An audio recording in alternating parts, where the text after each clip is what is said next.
प्रवक्ता ग्रंथ अध्याय 10। शासन। प्रजा संपन्न शासक अपनी प्रजा को शिक्षा देता है। समझदार व्यक्ति का शासन सुदृढ़ रहता है। जैसे शासक वैसे ही उसका पदाधिकारी, जैसे नगर अध्यक्ष वैसे ही उसके निवासी। मूर्ख राजा अपनी प्रजा का विनाश करता है। नगरों की सुव्यवस्था उसके शासकों की समझदारी पर निर्भर है। पृथ्वी का शासन प्रभु के हाथ में, वह सुयोग्य व्यक्ति के उपयुक्त समय पर भेजता है। मनुष्य की समृद्धि प्रभु के हाथ में है, वह शास्त्री को महिमा प्रदान करता है। घमंड।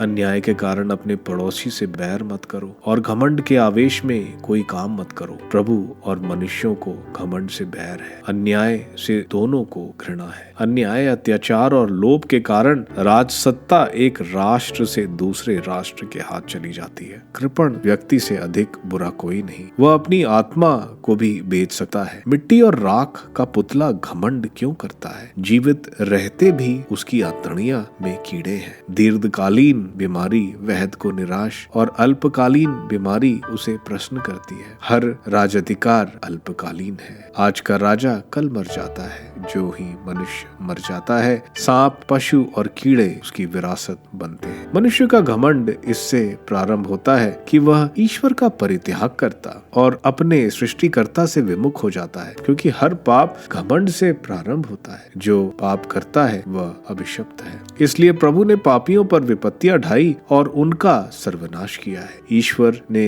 घमंडियों के सिंहासन गिराए और उन पर दीनों को बिठाया है। प्रभु ने घमंडी राष्ट्रों की जड़ उखाड़ी और उनके स्थान पर दीनों को रोपा है। प्रभु ने राष्ट्रों की भूमि उजाड़ दी और उनका समूल विनाश किया था। उसने उन्हें मनुष्यों के बीच से उखाड़ दिया और पृथ्वी पर उनकी स्मृति तक मिटा दी है। ईश्वर ने घमंडियों की स्मृति को मिटा दिया और दोनों की स्मृति को बनाए रखा। घमंड मनुष्यों की शोभा नहीं देता और न स्त्री की संतान का क्रोध का आवेश। जो प्रजाति प्रभु पर श्रद्धा रखती है वही सम्मान के योग्य है। जो प्रजाति प्रभु की आज्ञाओं का उल्लंघन करती है वह सम्मान से वंचित रह जाती है। जो अपने भाइयों का नेता है उसका उनके बीच सम्मान किया जाता है। परदेसी, शरणार्थी और भिखारी, उनका गौरव इसमें है कि वह प्रभु पर श्रद्धा रखते हैं। धार्मिक दारिद्र की उपेक्षा करना अन्याय है और पापी की महिमा करना अनुचित है। राजा, न्यायाधीश और शासक का सम्मान